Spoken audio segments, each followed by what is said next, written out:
Nintendo Switch 2 is almost here. New hardware, better performance, shiny trailers, what's not to love, right?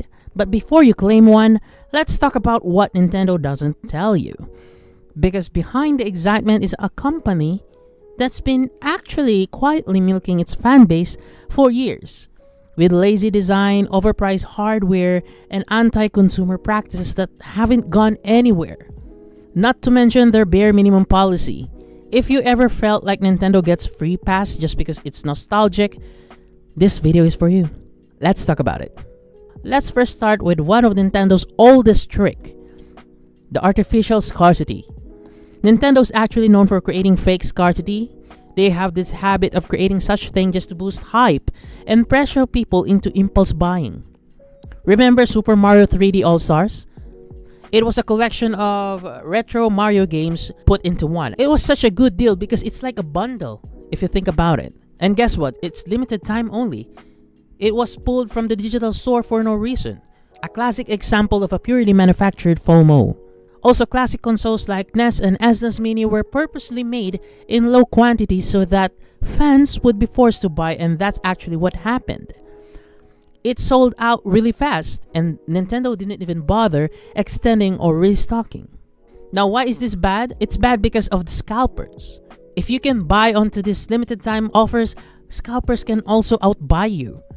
And what happens when scalpers get most of the stocks? Price increases. So why not keep the item alive? Keep restocking it while it's still in demand. Why run a limited time offer only when the demand is still high? And more importantly, why let scalpers profit out of this? Some of you may argue that, it's not easy to manufacture a console, to restock a console. Okay, fair point. But what about the Mario 3D All-Stars? It's a digital game. It's a digital fucking game. You don't need any hardware to store that. Or maybe if you have physical, but again, we're talking about the digital here. So why did they pull it out from the digital store? Just asking.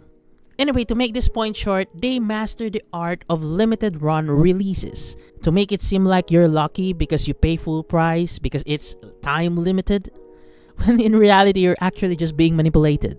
I'm not even surprised if Switch 2 gets the same treatment. But wait, there's more. Copyright abuse. I'm pretty sure you're very familiar with this because of Palworld, right? Nintendo doesn't just protect its IP. They go nuclear on anyone who even touches it. Fan games? Taken down easily. Emulators? Sued. Competitive Smash tournaments? Cancelled over fan-made netcode. YouTubers covering Nintendo mods? Struck with takedowns. And don't even get me started with the Palworld thing where Nintendo started patent farming every game mechanics they can think of, just to pressure Pocket Pair. Patenting game mechanic to catch monsters? Done. So basically we can't make any games that catches monsters anymore. Patenting a game mechanic that uses monster or pet to help you glide through the air. So future games are now restricted in terms of gliding. They cannot use any monsters. What's next? Patenting Pokemon centers so no games can make a hospital in any city in their game? It's insane. It's like patenting gun shooting mechanic, a game mechanic commonly known in any FPS games. Imagine patenting game mechanics just to sue someone who made a game inspired by yours instead of taking pride in it and facing the competition head on. Even when fans that are just trying to keep old games alive, Nintendo shuts them down. They don't care about the community, they care about control and profit.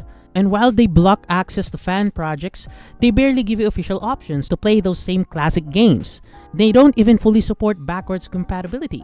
Other consoles are guilty of this too, which I say fuck them as well. Only PCs aren't guilty of this. Some of you may argue that Switch 2 will be backwards compatible to Switch 1, but that isn't my point. My point is a full legit backwards compatibility wherein you can play games from the old consoles like SNES, Game Boy era, or whatever into your Switch 1 or 2 right now without paying subscription or anything at all, meaning all of the game cartridges you have from the Game Boy era can easily be plug and play on your Switch 2. That's the point. That's the true legit backwards compatibility. And to be fair, they have that. They have this GameCube emulator for the Switch 2, which is, guess what? It's behind a paywall. And here's the thing. They are telling us that Switch 2 is backwards compatible to Switch 1. Then, why are they porting games like Breath of the Wild to Switch 2? Breath of the Wild and Tears of the Kingdom are both ported to Switch 2, probably having the same price as any Switch 2 games from now on. Yes, you can upgrade your Switch 1 games. You can upgrade your Breath of the Wild and Tears of the Kingdom to the Switch 2 version or edition or whatever you want to call that. But what's even the point of calling it backwards compatible if you're just gonna port it anyways? I don't see the point of it. Yes, it's an option, but then again, why? To offer upgrades? Do you hear yourself? Look at that. What upgrade, what improvement is in this game that is noticeable at all from the previous game? None. Nothing. And what happened to the games that you bought from previous gens? Game Boy games, SNES games, they get wasted and can only be played on your previous consoles, right? And if you want to play it on Switch 2, you need to either pay for a subscription or wait for it to be ported, which will be priced like a brand new game. Insane. Only PC offer you a game that you can still play even after upgrading. You got Prototype back in 2009, you can still play it on your RTX 5090 today. No paywalls, no subscriptions, no porting, nothing. Easy plug and play like it's just yesterday. And wait, there's more. Nintendo also has become a bare minimum company. They have re-released the same game so many times. It's basically a subscription service to your nostalgia, to your childhood. Mario Kart 8 Deluxe, a Wii U port with minor tweaks, is still full price. Skyward Sword HD, barely upgraded. Like, look at this. The modding community could do this so-called upgrade easily. New Super Mario Bros. Hasn't been new since 2006. And don't let me shit talk about Breath of the Wild being ported to Switch 2, please. Just please no. The concern here is that the Switch 2 will fall into the same pattern. Slight visual upgrades, full price re-releases, and endless ports instead of real innovation. And last but not the least, I think this is the one reason that turned a lot of Nintendo fans off, is the overpriced products. The Switch 2 starts at $450, which would be fine if the hardware actually matched the price. It's better than the original Switch, sure, but it's still underpowered compared to the PS5 or I would dare say Steam Deck. The original Joy-Con drift issue is still unresolved for years. Nintendo accessories always overpriced. And now they gave us the $80 games as the new norm. And even in my latest video, Nintendo Switch 2 is more expensive than the other consoles being sold in the Philippines. Can you imagine that? Whether it's bundle or just the base console, Nintendo's products are more expensive. How is that possible? A previous gen console is more expensive than PS5 and Xbox Series. To be fair, I think it's just about paying Nintendo's brand at this point. We're not really paying for the performance but for the Nintendo name, the brand itself. Just like iPhone. And they know it. People will pay for their brand. A brand known to be a family-friendly one, mind you, but has now become a very luxurious brand. And that doesn't end there. These EULAs and whatever rules they have right now are actively promoting control over you. If you mod your console and for some reason they decided that they don't like what you're doing to that console, to that very console you paid for with your hard-earned money, unfortunately for you, they have the right to break that. And if you want to sue them, you can't. You'll be forced to arbitration. In simple terms, you really don't own your Switch 2. Or probably any of your Nintendo's devices at this point. And it already started. There are some Switch 2 videos or footages online and they can't run the Switch 2 because they still need Nintendo software before they can even use it. Their videos are even getting copyrighted. But to be fair, it's not that evil because other tech companies are doing the same thing.